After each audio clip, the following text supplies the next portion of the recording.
Just like 2,000 years ago, today, Rome is constantly under construction, fixing aqueducts, adding extra sewer lines, and building new roads. The city's new metro line project is still in its first stage of operation, but it's already unearthed dozens of new archaeological finds. So it was no surprise when the construction of a new road in this bustling residential neighborhood unveiled an ancient secret. The intact remains of a 2,000-year-old Roman villa, including an auditorium that was center stage in one of Rome's greatest power plays. Xander Evers, an expert on ancient Rome, agreed to take me underground to show me. Hey, Xander, thanks for meeting with me. Good to see you. Welcome. The ancient building sits almost 20 feet beneath this park in the Piazza Vittorio neighborhood. Today, it's packed with shops, businesses, and modern buildings. But 2,000 years ago, this was the suburbs, the playground of the rich and famous.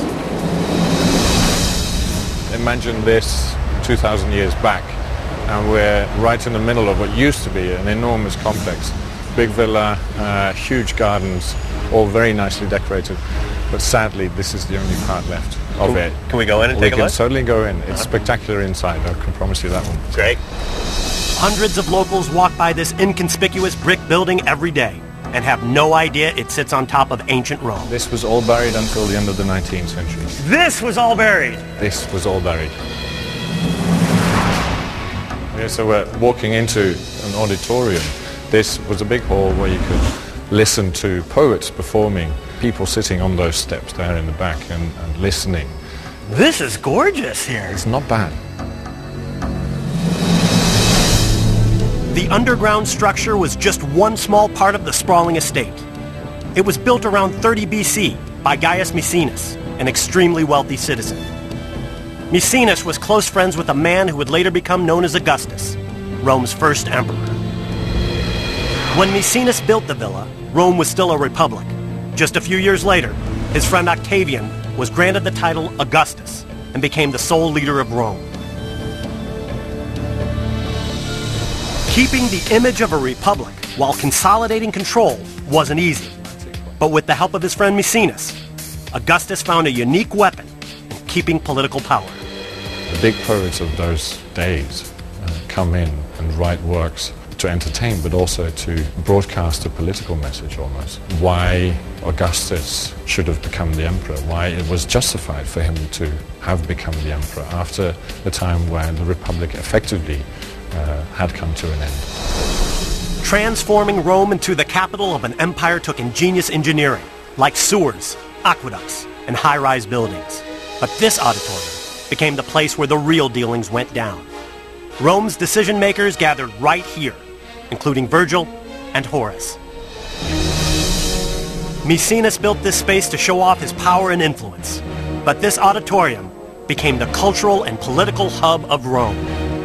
The colorful character of the whole building, and just expressing the glory of its owner, was part of political development as well, where you have the rich and famous wanting to express their wealth and their fame. This is brilliant! Yeah, it's cracked up, but the stucco itself was painted. This is really gorgeous! Brilliant colors as well.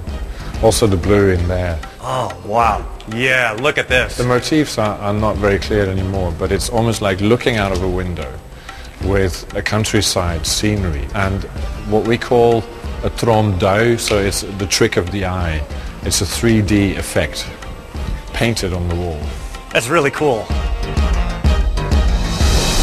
The auditorium created an almost hypnotic effect on the crowd, but beneath the mystical surface were the guts of Roman engineering. How did they construct this auditorium? A, with slaves, B, with a lot of material. You have almost a sandwich structure. Outside layers filled in with either rubble or brick, but it gives you a very solid structure. That's why a lot of these walls are still standing up. When the building was discovered, a small portion of the wall was sticking out above the ground. When they started construction on the road along the piazza, they began to remove the rubble and debris that filled the auditorium. A retaining wall was installed to protect and enclose the delicate frescoes and murals inside. In doing so, they also protected the incredibly significant role this auditorium played in the rise of ancient Rome.